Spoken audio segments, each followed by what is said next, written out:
我们都知道回答面试问题 What's your strength?其实并不太容易，这也是有一点小小的 tricky。那在之前的单元，我们分享了很多小技巧，但因为近期 HBR 发布了一个针对这个问题的一篇文章，那就让我们来截取这个精华，也分享一下我们的想法。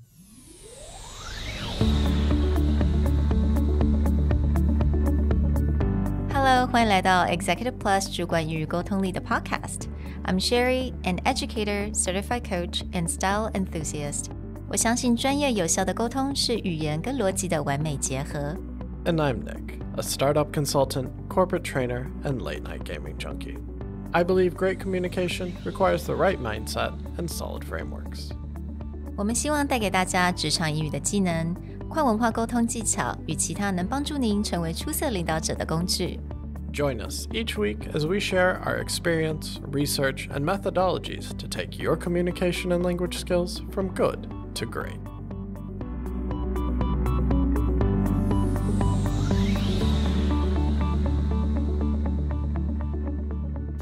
Hey everybody, welcome back to the Executive Plus podcast. Over the years, we've covered job interviews quite a few times, and it's rare that we think that we need to go back and really refresh a topic that we have hit on a few times. But recently, Harvard Business Review came out with an article about how to answer those timeless questions. What are your strengths and what are your weaknesses? And we thought this would be a good chance to go back and look at, is there really something new when it comes to answering this question? And is this new style really something that people can get the most out of?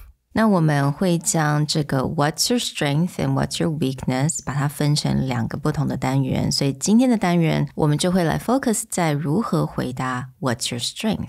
The one thing that I would say in this article that really stands out, and I think everyone can use, is oftentimes when people think about the question, what's your strength? They just start like immediately planning out or thinking about what they can do. But the reality is, what strengths are useful for that job are not a secret. They literally write it down on the job description. So your first job should not be to assess your own strengths. Actually, Harvard Business Review's argument is your first job should be look through the job description carefully and just pick out things you do well.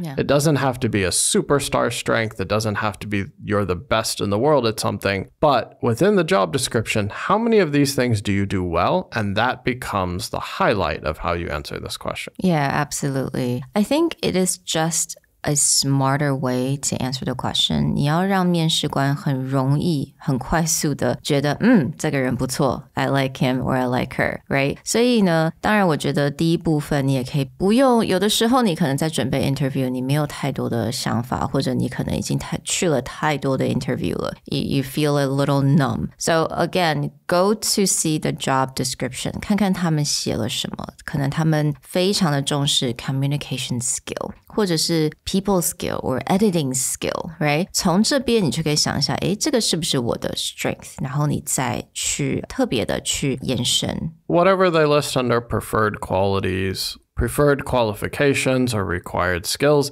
this is where you start building up your strengths. Now, the next step that Harvard Business Review recommends is that most often in the job description, it has a general description or a general idea of what you should be able to do. Your job when turning it into a strength is to make it more specific.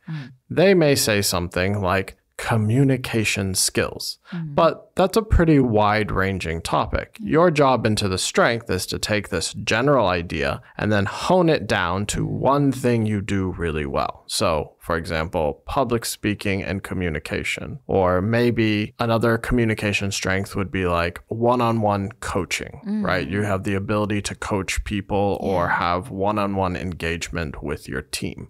These all fit under communication strength. So you take their general topic and then you pull out something that you can use as a specific strength. Absolutely. 那另外一个 skill 我觉得大家可能会常常看到的也就是 people skill. 那其实 people skill 你也可以想说它可能是 management skill, right? 你管理人的一个 skill. 或者呢你也可以想 team building skills 或者 team training skill. 其实这些部分都是所谓的 people skill. So again, just like Nick said, have something very specific and you can have examples in your past experience about that. You can even take a technical skill or a hard skill and break it apart. So if they're like social media marketing, that is a range of skill sets. So are you good at data analytics? Are you good at post captioning? Are you good at SEO or hashtag management? So they can have that broad topic, but what you can show is pick apart what are the things I excel at when it comes to, say, social media management. Now, in the article, it suggested us to separate out into 4 different parts when you start to deliver or to answer this question, right? 我面试官的时候你要怎么来回答？那在这个文章呢，它就提供了有4个部分，也就是当然第一个 your strength， 你的 strength 是什么呢？第二个就是 real life example of that strength。第三个也就是影响 the impact of the strength。第4个是 how much you enjoy leveraging the strength. And it also gave a few examples of how this might come together. So in this case, they gave a sample answer that follows this 4-part flow. I know a lot of people are afraid of public speaking, but I really like it, and I often use my speaking experience to support team projects. For example, last week, I presented our new customer service portal to a prospective client, and they signed up immediately. I also get a lot of personal fulfillment from helping my colleagues with their presentations. So I do find this somewhat similar to the STAR method that we talk about, right? Situation, task, action, and results. 我们之前有在提过，用 STAR 其实蛮容易去回答很多不同的面试的问题，不管是 behavioral question， 甚至像这样子比较 classic 的 interview question。所以 STAR 跟我们刚刚讲的4个部分其实蛮类似的，但是我觉得唯一一点比较不一样的就是在这个 article 它讲到了最后一个部分，就是你要去形容你是多么的喜欢去使用这个你的优点。So I think that passion needs to come through, which I really agree. Because like how much you really enjoy doing something, how much you have passion for something, I think it's really important for a interviewer to see. This is one of those situations where, specific to strength or weakness, your ability to explain why this strength is something that not only benefits the company, but it's something that will help give you motivation to remain in the job, right? There are a lot of things that we have strengths of, but perhaps that is draining of our energy as opposed to adds to our motivation to do the job. So adding this little piece in highlights that. Like, not only am I bringing this to the company, but it's something that I'm going to actively pursue. Right. So in some cases, there may be things like, I am excellent at organization for myself. That may bring me a strength to the job, but if I had to do that for like everyone in the office, then I would hate my job and then I won't want to be there. And they can kind of sense, like you could say that that is my strength. And then if they even ask a simple follow-up question, be like, oh, well, how would that help your team?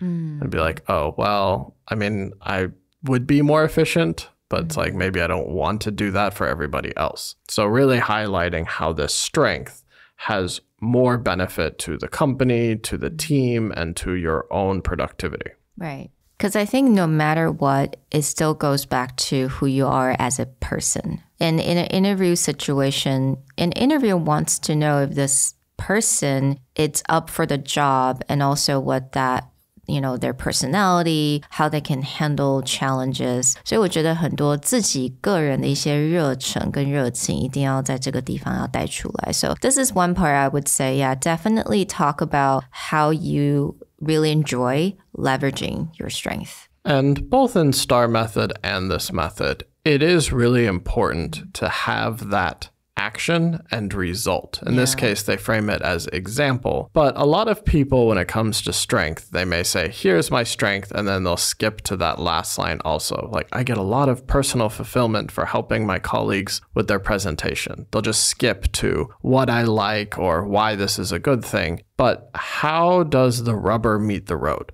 How do these two things come together? And whether you choose star or whether you choose this, if you remove the example or you don't have a very good concrete example, then this formula will also fall flat. Honing your skill on identifying an example or prepping a really good example ahead of time is very important. Another thing to keep in mind is within the example, they actually qualify what their definition of that is. If I say, I really enjoy public speaking, most people will immediately associate that like being on stage in front of like 20 or 100 people. They're thinking about a large open public event. But in this case, when the person is qualifying public speaking, they're talking about like a 1 to 5 or a small group setting. But it's still a public speaking opportunity because they are discussing things in front of a client or in front of a decision maker, even in a more intimate setting. So this piece in their example, they're actually qualifying what they mean by the term. Otherwise, if someone's like, oh, I love public speaking, the interviewer might be like, well, there's nothing in this job that's going to put you on a stage. Like, you're not going to conferences or trade shows. Like, it's say just a marketing position. But in this case, it's actually like, maybe it's often sales that has to do the presentation, but if there's a situation, I have no problem doing this in front of a client. Because by being very specific to who am I actually presenting to, right? 所以你这个部分呢，它就非常直接的能够说，我等于说是提供了这个面试官，就是他能够在谁的面前做 public speaking， 而不是说他就是一个人站在台上讲得很开心。So I think just by giving that example, it gives a very nice visual to the interviewer just how capable you are. I would say overall, I actually do like the way that they have framed out how to describe your strengths. I feel STAR is probably a more versatile method across any question and interview. But when it comes down to this classic question of how to do your strength, then the HBR process of 1, just focus on strengths inside the job description. 2, reframe the skill to be specific, take a general requirement, turn it into a specific strength. And then 3, the simple formula of how to talk about it. The strength, a real life example of that strength, the impact of the strength, and how much you enjoy doing it. I feel that this overall 3-step process is actually quite powerful. So the next time that you go into any situation where someone asks what your strengths are, we recommend that you follow this new method. We'll talk to you guys next time. Bye. Bye. The Executive Plus podcast is a Presentality Group production, produced and hosted by Sherry Fang and Nick Howard. You can search us on Facebook, 主管英文 Executive Plus. You can also find us on Instagram, Communication R&D, and email us at sherry@epstyleplus.com.